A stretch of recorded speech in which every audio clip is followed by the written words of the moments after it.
I gotta say that in the 90s were a wild time for the people at id Software. They made the Commander Keen series, they made Wolfenstein, they made Doom and Doom 2. They were really having a good time, but that time seemed to be coming into an end during the development of Quake. Although this game changed the gaming world for the better for both graphical capabilities and multiplayer gameplay, it came at a cost. However, the game itself cannot take all of the blame, because some of the blame does come down to some of the employees and a development process that was hell for the group. Now, before I go any further in this video, I will state this. I played this game as it came straight from Steam. I didn't think about using any ports to play it. I was trying to go ahead and get some gameplay videos and scripts done during December so that I can have some videos set up on a schedule to be released. Even though I didn't use any ports, I didn't seem to have any problems with it while I was playing this game, and it looks good to me. But if there are any Quake veterans who are watching this, I would like to know what's your favorite ports for this game and the ones that came after it. This way I can get better quality Quake videos in the future, and any newcomers to the series can have a better experience.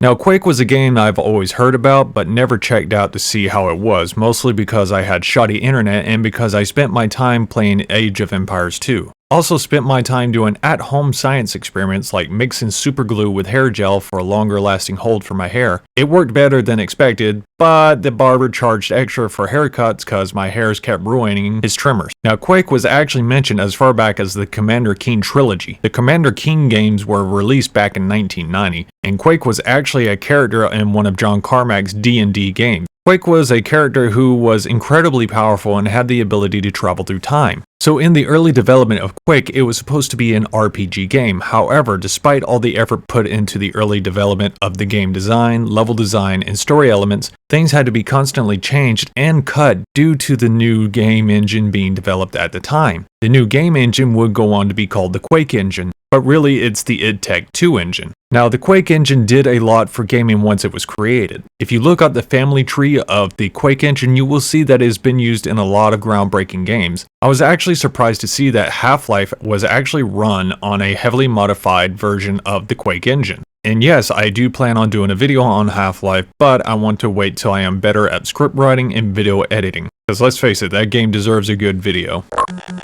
My God, what are you doing? Most of the simulation results are perfectly acceptable, you know. But back to the development of Quake. As Romero and the others worked on the designs and other stuff, a decent amount of it had to be cut. And since the Doom series was such a success at the time, people who were working on the Quake game decided to just go ahead and make it like a Doom game. However, during the development process, pressure only grew and extra measures were being taken to make sure work was being done on the game. It's said that Romero didn't really do much work on the project, so Carmack wanted to put everyone in a room in order to watch everyone, which really didn't do much help from what I've researched. But the game was completed and released on June 22nd, 1996. The game would go on to be successful, but some of id Software employees would leave after its release. Romero will be one of these employees who left and would go on to start his own company with another employee called Tom Hall and call it Ion Storm. I'll cover more about that in another video. Now, the game engines that were used before the Quake engine came along were never truly 3D. They were 2D games that used a few tricks to give the appearance of a 3D world, or be as close as they could to get it. They were actually considered 2.5D games. This is also called false 3D. Yes, you see something that looks 3D, but it's actually 2D. However, the Quake engine was truly 3D, and this allowed for more verticality and movement, which in turn would allow more creative level designs and more creative gameplay options. Allow me to explain. In Doom, you only have 4 directions to move: forward, back, left, and right. So if you want to dodge something, you could only move left or right to get out of its way, or move backwards enough to get out of its range of attack. But in Quake, you have 2 new directions, up and down. And on top of that, you can easily combine them with your other directional movements. Now you can jump over attacks to avoid them, or you can go down to do the same. Nowadays, we don't even think about it much because it's so common and practically second nature to us. I can only imagine how amazed gamers were when such motion started being implemented to games. Not just for single player, but for multiplayer as well, which is what Quake is mostly known for. I checked out the videos for the Red Annihilation 1997 tournament, watching how players use the new ways of movement to get the upper hand on someone or use it to avoid a near-death experience. If you haven't seen the videos of the tournament, I recommend you do and enjoy the history. So not only was movement the main change, but the level designs were also changed as well. You could actually have better and more creative designs. Developers were actually able to stack levels on top of each other. This allowed for more vertical-based combat, which helped add more tension and fear to the gameplay, because one could never know where they were going to be attacked from. And the closest thing I can compare this feeling of anxiety to in the real world is like when you go through a rocky divorce with a crazy lady and you win. You go back to your 2-story home with a basement happy and relieved, and then suddenly you realize you only got 2 of the 3 spare house keys that she had. And she left the courthouse before you in a hurry, and you know all of her past criminal records. But if you only focus on where you're going to be attacked from, your anxiety will only go up. However, with more movement and verticality comes more safety. And I'm going to ask you to think for a moment of your past gameplays or gameplays that you have seen. What ways was the danger they and or you were in, and how was that danger avoided? Something so simple, but you don't think about it, and that's the main word, simple. With higher levels, you can just step back if someone is below you in order to get out of their line of sight, and hide from them to do a surprise attack from a different angle. If you both are on even ground, you still have your jump option for vertical movement. A very simple and easy tactic that can pay off big time with proper movement, because the harder you are to track, the harder you are to hit. Or if you want to avoid them completely, you can try going down to a lower level and escape them that way if there is cover or an escape route. But if you want to get to a higher level to engage your opponent or avoid them completely, you can rocket jump, which is something this game introduced, and I'll explain about it later in the video.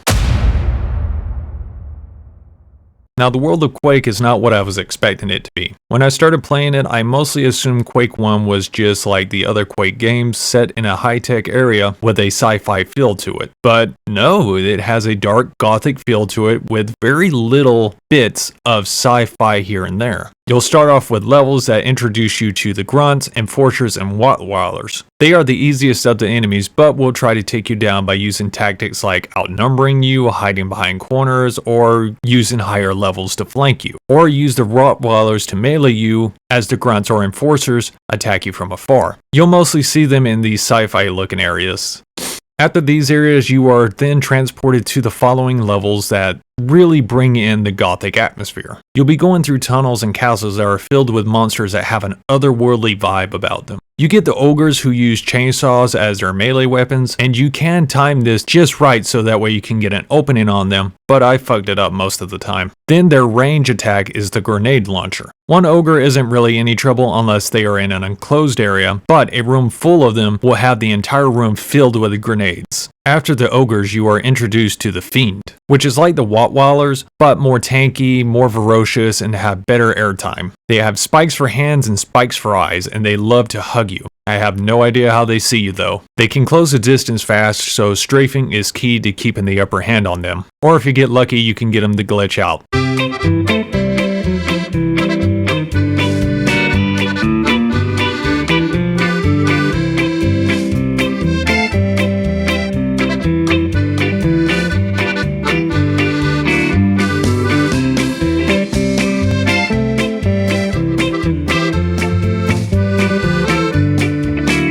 You have the Knights and the Death Knights that focus mainly on melee. Knights are very simple and they charge right in head on without a second thought. Death Knights are bigger, tougher, and charge in as well, but if you keep your distance from them, they launch a flurry of beams in order to attack you from a distance. Since the game was originally supposed to be an RPG style game, you can see that this is where these characters were transferred over from. And I am wondering if the zombies were from the original idea of the game as well, because I really like them. They literally rip a piece of themselves apart and then throw said part at you. They can be knocked down, but will not be destroyed by normal means. You have to use explosives in order to jib them, in order to truly end them. They sound easy to deal with until they start appearing in areas that are closed in and will appear from behind traps. Then you have the Shamblers, a towering beast that is a powerhouse of pain. I originally thought it was covered in fur since I couldn't see its eyes. Only after I did research on it, that's when I learned that it has no fur. That's its skin, and it has no eyes. On top of being a muscle-bound mouth monster, it can use lightning attacks. It is a hit scan that can hit you from a long range, but has a brief charge time, so stay close to cover. Up close, it would swing its massive bloody hands that would do a bloody fuck ton of damage to you. Also, they are explosive resistant. I learned that the hard way, but they are not explosive proof. You have the Scrag that fly around the maps and spit at you. And yes, it is spit. I know it looks like the Death Knight's beam, but it's labeled as spit in the wiki. That's just nasty. They're not much to worry about, but they can be sneaky at times when you're dealing with other monsters, because they can come from anywhere. Now this is the Vord. They are just like the Revenants from the Doom series and launch a homing projectile that is actually better than the Revenants. You have to take some sharp turns pretty quick in order to avoid them, and as the game proceeds onward, they start to appear in groups. I recommend using a weapon that puts them in a pain state in order to get the upper hand on them. So as soon as they hit that pain state, just keep welling on them. And since Doom had lost souls, during development someone thought it would be a good idea to say, hey, how about we copy the lost souls but make them worse? You see this room here? Let's count how many ways I'm fucked here. These are spawns. They are small, they are fast, they bounce around like crazy and can explode on contact to cause massive damage to you, and will be the cause for most of your deaths. Now one is terrifying to deal with, and any more than that is just the developers being absolute pricks about it. Whoever came up with these, I hope karma caught up to you and burned your car. Well, how do I deal with these monstrous enemies that want to rip my face off, and what about the rocket jumping you were talking about earlier? You are asking. I know you're not asking, I'm just terrible at transition. Now the way the weapons work in Quake is like this. You'll get a weapon and later you will find a better version of that weapon, but each one has their own little quirks for different scenarios. You get an axe, you'll most likely never use it, works really well on the fish though. Then you have the shotgun. It does decent damage starting off against the weaker enemies and is good for mid-range to close-range combat. To get good mileage out of this thing, I recommend that you just switch over to it for the weaker enemies at a distance. This is because the bonus it has over the double-barrel shotgun is that it is more accurate and has a tighter pellet spread. And then you have the double-barrel shotgun that does twice as much damage but has more spread to it and consumes 2 shells per shot. Great for enemies that try to melee you, especially if you can get them in the pain state, and that pain state really comes in handy when you need to slow down an enemy, or stop them from attacking you. So if you see a tanky enemy in a pain state, you better take advantage of it quick. Then you have the nail gun, which launches projectiles that do light damage, great for long range combat and has no recoil.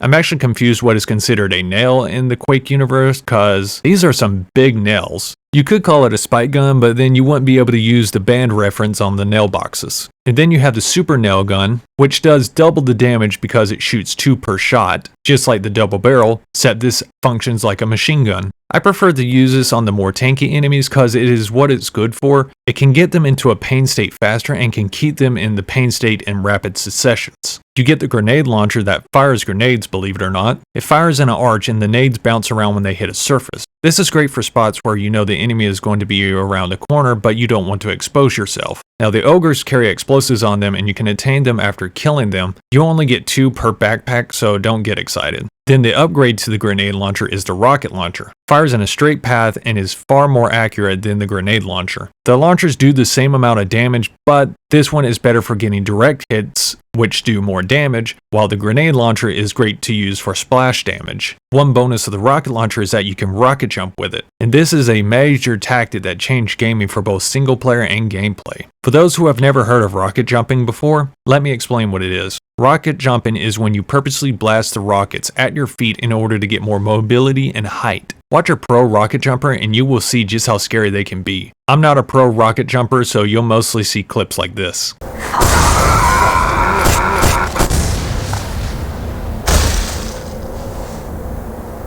This rocket is also available in TF2, and I never knew why it was called the original till I played this game. Then finally you get the Thunderbolt, a real powerhouse of a weapon. Launches lightning bolts that can deal massive damage and great against the Shamblers. who are not immune to lightning attacks despite using lightning attacks, but I'm not going to complain about it though. I will complain about my stupidity letting me see if I could use this thing underwater. Fair enough. The downside of this weapon is that it will eat away at your ammo very quickly, and the ammo for it is very hard to come across at times. Then you have the power-ups that come with the game. You get the quad power-up, which allows you to do 4 times the damage with any weapon you have. And if you know where this is placed in the map, it's good to save it for whenever the tougher enemies are about to appear. And the same can be said for the rest of the power-ups, because you get the pentagram of protection, which makes you indestructible and leaves your armor at 666 for a while. Though whatever armor you had will still take damage, and you can wind up losing the original armor that you had. The Ring of Power allows you to go invisible so you can be a sneaky boy, but you will be visible to the monster you attack once you attack it. Then you get the health bonus, which brings your health up to 200, but it will slowly tick down back to 100 as time goes on. And then you get 3 different types of armor. You get one armor that brings you up to 100 armor, you get one armor that brings you up to 150 armor, and then you get one that brings you up to 200 armor. And I noticed when I was playing, you can't stack the different types of armor. You have to find the armor that match the color of the armor that you're currently wearing in order to stack it.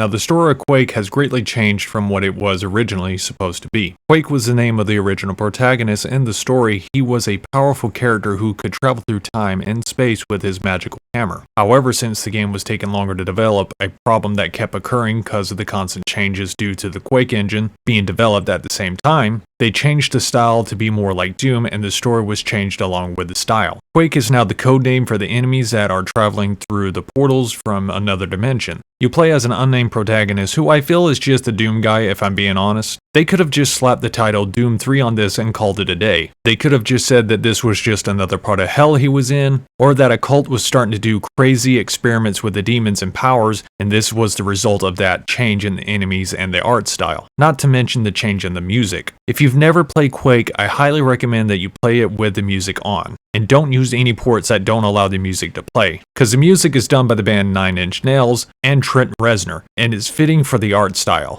As you go through the levels, you find out there are only 2 bosses in the game. Chthon is the first boss, and he's easy. You run around the map, you hit buttons, and you win. You have to hit these 2 buttons here first, and once they're both down, you hit the 3rd button and it shocks him. You repeat the process, and then he's done. Then later, you face this thing, Sub-Nagoroth, which is the mother of all the monsters in the game. So I guess Chthon is the baby daddy of all of them. She does nothing but spawn tougher enemies to attack you, but really doesn't do anything herself. I was stumped trying to figure out how to kill her. That was until I realized this spiky thing flying around, and I realized it kept teleporting me to where it was whenever I went through the portal. So you battle through all the monsters, you watch this thing, you wait for it to go inside her, and then boom. The only way to kill her is to telefrag her. And that's the story, or at least what I got out of it. The story is actually told through text as you complete each episode, and there's 4 episodes in total. And from what I've researched, the first one was actually on shareware, so everyone got to play that one for free. This video took a little longer than expected, mostly because I was not expecting to see such history coming with it. Both history for the company that made it, and history for gaming as well. Now, I can definitely see why this game did well back in the day,